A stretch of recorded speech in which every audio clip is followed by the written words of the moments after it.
മലയാളിയും അബുദാബിയിൽ താമസക്കാരനുമായ സുധീർ ഘോഷും തിരുവനന്തപുരം സ്വദേശി ജോണിയുമാണ് ഫൈനലിൽ ഏറ്റുമുട്ടിയത്. കടുത്ത പോരാട്ടത്തിനൊടുവിൽ സുധീർ ഘോഷിനെ ജോണി ഇടിച്ചിട്ടു. 10,000 രൂപയുടെ ഒന്നാം സമ്മാനവും ജോണി നേടി. രണ്ടാം സ്ഥാനക്കാരന് 7,000 രൂപയാണ് സമ്മാനം ലഭിച്ചത്.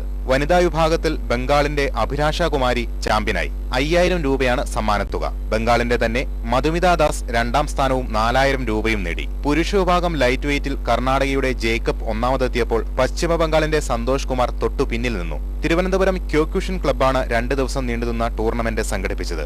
ഇത് 8ാം തവണയാണ് ഫുൾ കോണ്ടാക്ട് കരാട്ടെ മത്സരങ്ങൾ ക്ലബ്ബ് സംഘടിപ്പിക്കുന്നത്. പേടുകളൊന്നും ഉപയോഗിക്കത്തില്ല. പിന്നെ ഒരാൾ നോക്ക് ഡൗൺ ആയാൽ മാത്രമേ മറ്റേ ആൾ ജയിക്കൂ. അല്ലാതെ ഇതിൻ്റെ പോയിന്റ് സിസ്റ്റം ഇല്ല. Full contact.